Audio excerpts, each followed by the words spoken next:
Okay dear student, आज हम देखते हैं अगला अध्याय 3 विद्युत धारा। ठीक है, विद्युत धारा का परिभाषा आप लोगों ने 10th में पढ़ा था कि आवेश प्रवाह की दर को विद्युत धारा कहते हैं। ठीक है, तो I इज इक्वल टू क्या लिखते हैं, Q अपान टी, और उसका जो मात्रक होता है वो क्या होता है, एम्पियर। ठीक है, अब उसके बाद नेक्स्ट देखते हैं धारा घनत्व।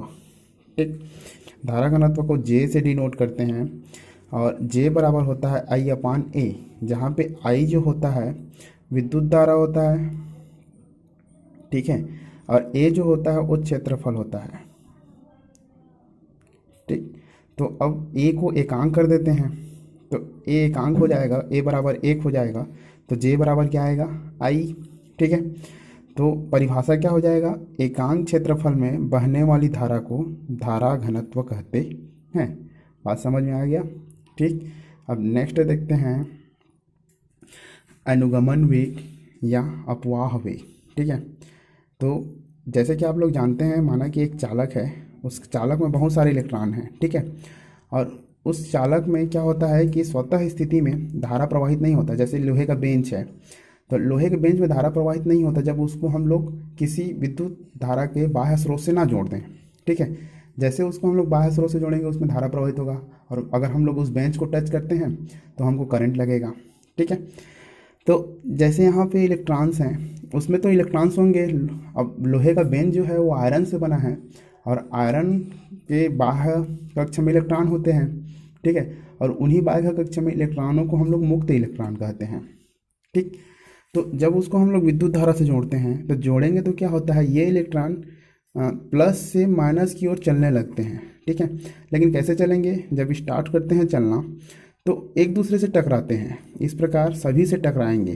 ठीक है, और टकराने के पश्चात स्टार्टिंग में क्या हुआ, जब धारा हम लोग दिए, बाह्य स्रोत से जोड़े उसको, तो इलेक्ट्रॉन बहुत उत्तेजित हुआ। उत्तेजित होने के पश्चात तेजी से चलने लगा, तेजी से चला और टकरा गया। टकराने के पश्चात क्या हो जाएगा, उसका वेग धीरे हो जाएगा। ठीक है, ठीक, तो क्या होगा, फिर से अपनी एनर्जी कंज्यूम करेगा बाह्य स्रोत से, और फिर से उत्तेजित होकर फिर तेजी से चलने लगेगा और फिर दूसरे इलेक्ट्रॉनों से टकराएगा। इस प्रकार टकराने के पश्चात एक स्थिति ऐसी आती है कि वह औसत वेग से आगे बढ़ने लगता है, और वहीं औसत वेग क्या होगा, अपवाह वेग होगा। तो उसकी परिभाषा क्या है, मुक्त इलेक्ट्रॉन बाह्य विद्युत के प्रभाव में किसी चालक में नियत वेग से प्रवाहित होते हैं, तो उसे हम लोग अपवाह वेग कहते हैं। मतलब यह हुआ कि स्टार्टिंग में तेजी से इलेक्ट्रॉन प्रवाहित होता है। ठीक है, और उसके पश्चात धीरे धीरे उसकी वेग एक नियत हो जाती है, और उसी नियत वेग को हम लोग अपवाह वेग कहते हैं।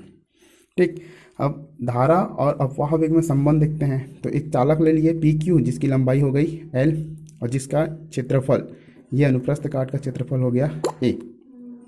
ठीक है, अब उसका आयतन हो जाएगा ए इंटू एल। ठीक, अब एकांक आयतन में इलेक्ट्रॉनों की संख्या जो है एन है, तो कुल आयतन में कितना हो जाएगा, ए एल एन। ठीक, अब एक इलेक्ट्रॉन पर जो आवेश होता है ई होता है, और तो यहाँ पे कुल इलेक्ट्रॉन कितना था, ए एल एन था। ठीक है, तो कुल आवेश क्या हो जाएगा, ए एल एन ई। ठीक है, अब इलेक्ट्रॉनों का जो अपवाह वेग होगा वो क्या होगा, वी डी। ठीक है, हम लोग उसको वी डी से डिनोट करते हैं। अब समय बराबर होता है दूरी बट्टे वेग, वेग बराबर दूरी बट्टे समय से ही ये फार्मूला लिया गया है, समय बराबर दूरी बट्टे वेग। तो समय को टी से डिनोट करेंगे, दूरी एल लिए हैं, अनुगमन वेग क्या होता है, वी डी। ठीक है, तो I is equal to q upon t, धारा से हम लोग निकाले हैं विद्युत धारा, आवेश बटे समय। तो आई बराबर, अब देखते हैं यहाँ पे हैं कुल आवेश को हम लोग ए एल एन ई निकाले हैं, मतलब क्यू इज इक्वल टू आया है ए एल एन ई, और टी इज इक्वल टू आया है एल अपान वी डी। तो L upon V D put किए तो एल एल क्या हो जाएगा, कैंसल, और वी डी आ जाएगा ऊपर, तो आई इज इक्वल टू आएगा I N E V D.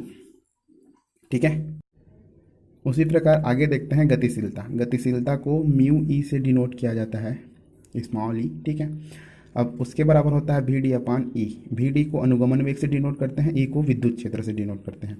अगर ई को एकांक कर दें तो गतिशीलता बराबर आ जाएगा अपवाह वेग या अनुगमन वेग। ठीक है, तो उसकी परिभाषा क्या हो जाएगी, एकांक विद्युत क्षेत्र। देखो विद्युत क्षेत्र को क्या किए, एकांक किए, तो उसी प्रकार एकांक विद्युत क्षेत्र में इलेक्ट्रॉनों का अपवाह वेग, ये अपवाह वेग किसके बराबर है? उसकी गतिशीलता कहलाती है।